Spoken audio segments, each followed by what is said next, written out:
In today's episode of Austin's Hot Takes, we're talking to Jon Shanahan, the viral marketing powerhouse and vice president of marketing at TRX. Amazon has over 1 million robots in use in their fulfillment centers, which is more than the collective robotics use that's tracked across the industry. Their robotics are super advanced. Even if you don't use Amazon, you can fulfill your e-com store with it.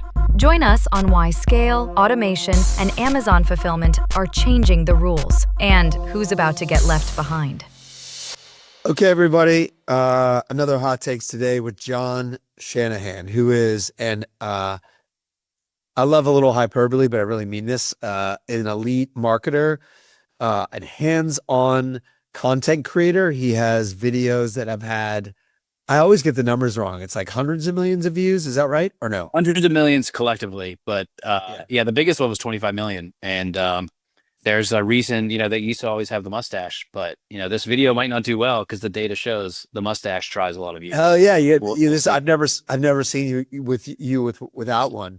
Brings you back to your swimming days, which is my last little joke before we kick in. I want to race you in a 25 or 50 meter freestyle. Right? What did you race? You were all state. I know. What was it?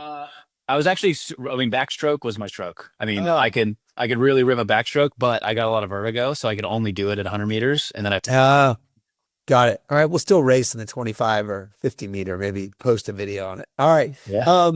Okay. So what's your hot take? Oh, wait, sorry.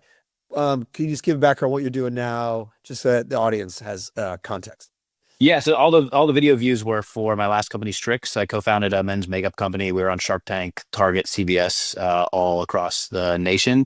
Now I run the consumer business for TRX and global marketing. So, got my hands on the e-com, Amazon side, all marketing, and it's one of the few global fitness brands that are like legitimately large outside of the US, which is pretty cool. Yeah, everyone. For the audience out there, TRX, black and yellow workout straps. See them in most gyms. TRX makes a bunch of other stuff too. I know that you guys acquired Y-Bells, right? Which if you haven't seen them, folks, really cool. How would you describe the Y-Bells? It's a 4-in-1 dumbbell, kettlebell, push-up stand combo. So it's a weighted product that takes on all those components, and you can do tons of workouts with them. So TRX really like body weight, and then we also now have awesome weighted goods. Yeah. Shout out to Jack Daly, CEO of TRX, who gave me a Y-Bell tutorial. They're amazing. They're pretty incredible. And TRX has other stuff too, medicine balls, the like. Always launching new stuff. So keep your eyes peeled with TRX. More stuff, right? Okay. So what's your hot take? My hot take is it's going to be a rough few years for 3PLs, particularly like the subscale, smaller ones. If you look at what Amazon's doing with their fulfillment network, they're fine to white label their fulfillment. Even if you don't use Amazon, you can fulfill your e-com store with it. Their robotics are super advanced, but I just like having jumped into the 3PL world for Strix, right? We were like a very small customer. We scaled with this 3PL. We watched them get acquired. I've watched that space get really interesting. I think the 3PL world is going to get pretty tough.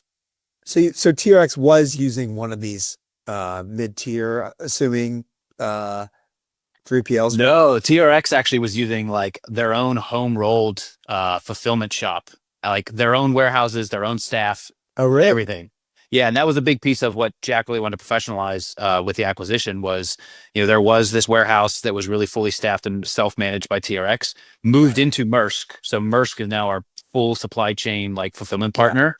But from having done advising with other startups and everything else, like I've seen the 3PL space enough up close. And so, I saw.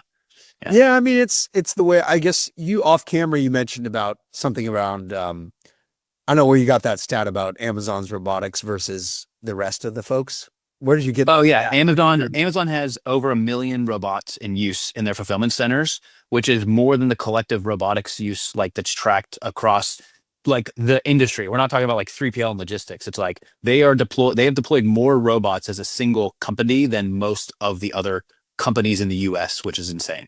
Yeah. I'll get that stat so we have a reference for it. So I appreciate it. But it's kind of like what I'm going on the operators tomorrow with Sean Frank, and something I called out on the operators early last year, 25, that just it's really hard for smaller companies to compete, right? Because to invest in these new resources, i.e. robotics and these systems, not so easy, right? And that's kind of where we're going. So a little sad. I like to see this smaller folks survive, but it's hard because we need these efficiencies, economies of scale.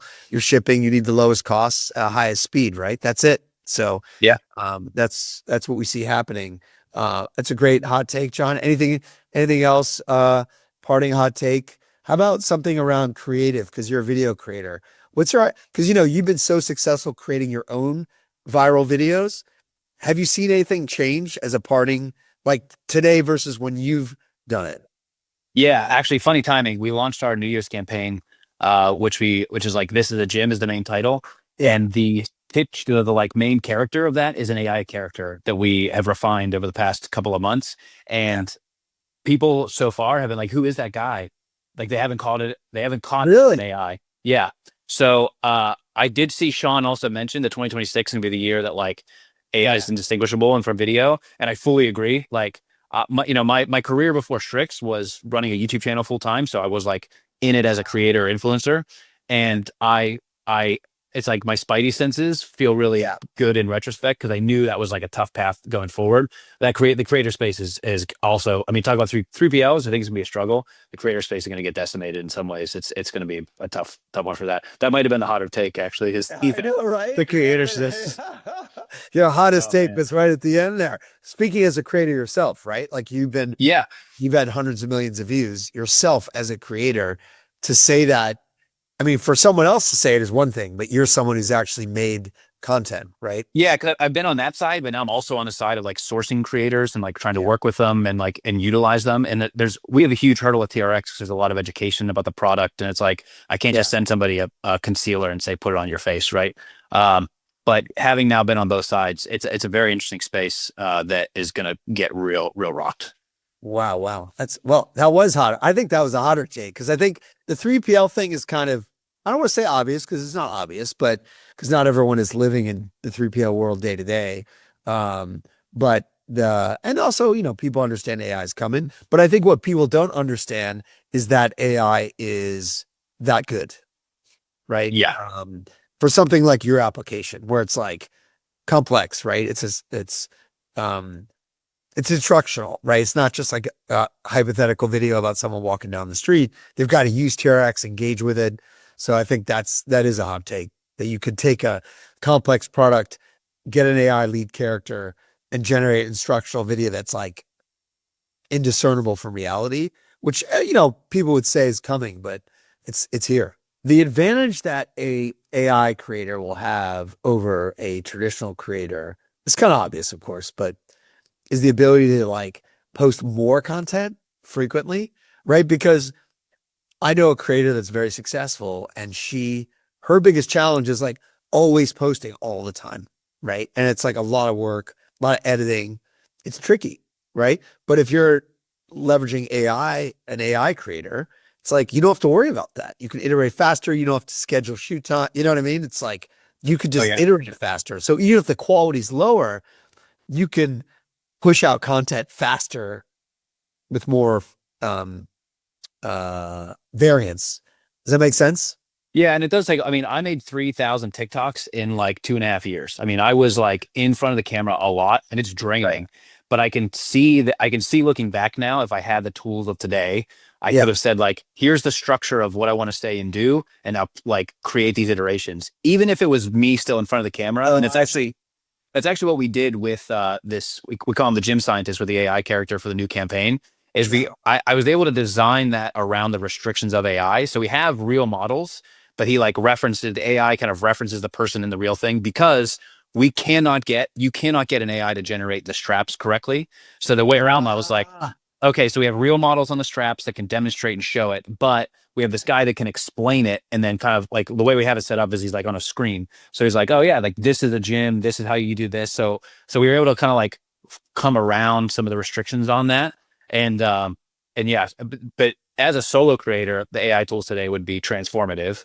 As like a brand, I'm like, all right, how do I leverage this so I can really increase my output, but I still want and need actual creators in the mix in there. But I think I'll just need less of them than I used to as part of where I see that kind of like tough road ahead for the creators.